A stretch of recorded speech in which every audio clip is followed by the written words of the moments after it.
I do. So which type of social media do you use? Pretty much just Facebook, and yeah, I don't branch out much more than that. Well, I use a lot. I use Instagram, Facebook, Twitter. I used to use Elo, if you guys know Elo. Yeah. Most of the time I use Facebook and sometimes Twitter. So I don't use Twitter. I don't know of the other ones. I use Facebook. That's it. I do. I'm on Facebook. Okay. And there's one that I use in a very limited fashion here at the university called Yammer. I only just look at that. I don't really. Well, I'm not a user. I don't want to use it. I value my privacy a little bit more. I guess, like, often when people put photos on the internet, they don't take into account the responsibility they have for putting up pictures of other people, for tagging them. Like, facial recognition services on Facebook are already quite well developed and kind of scary, and to have someone's entire life like categorized by a computer, like from birth in many cases, right? Like, a lot of my friends have just had kids, and all those babies they're on Facebook within hours of being born, right? Like, I think there has to be something considered about the responsibility we have to those people who haven't even yet learned how to speak. It does appear to me too frequently that their minds are engaged in trivia.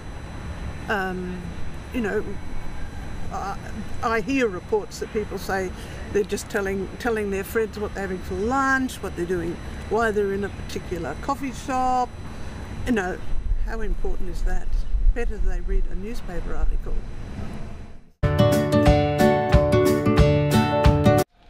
Of porn on Facebook. Yeah. I suppose in a free speech medium, I don't have a particular issue with it. If people want, there's various measures people can exercise to censor themselves from viewing such images, and yeah, ultimately it is a person's choice to go on Facebook, and most people would be aware that content is available on there now. So I don't. Oh, pornographic. Yes. Oh, okay. Oh, it's going to be an exciting interview. Yeah. So, I don't know. It's I think people have can be judgmental of people who look at porn, and there's some bad porn, and then there's just, you know, your normal porn. But I find that an interesting statistic, actually. But I would imagine there's still a lot of porn going through the social media, so I don't think it would be that porn has reduced. It's just that it's a different medium now that they're using. It's pretty funny because, like, in social media, people feel they can express themselves with more freedom. Mm-hmm. So I find it that like, I have a different perception about some of my friends. Like, they might seem a very calm person, mm-hmm. but when there's an issue, they will post really strong statements. Then I get to learn about them much better from social media. There's a lot of rubbish on social media, and I think we have to filter it in our own way.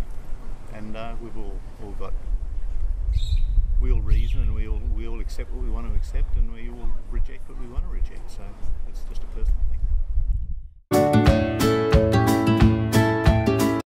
I don't know. Yeah, I could see it could have a disruptive effect on relationships, but it's just a natural progression. I mean, we spend a lot of our lives on social media. It really doesn't affect any of the core workings, I imagine, or the dynamics of how two people are in a relationship. I think all internet full stop is reducing people's emotional intelligence in relation to how you relate to somebody face to face. Everything is now messaging, and and they think they've got friends, or they're keeping in contact, and it's very intimate, but it's not emotionally intimate. Pain in your ass. It's extremely diverse. It can be exhausting. It can be time consuming, I guess. Finding lost connections. Oh, okay. It's a method of communication. Catching up. Mm-hmm. Getting some ideas.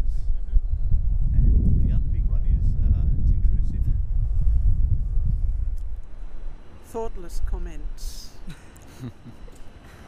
swirling around the world.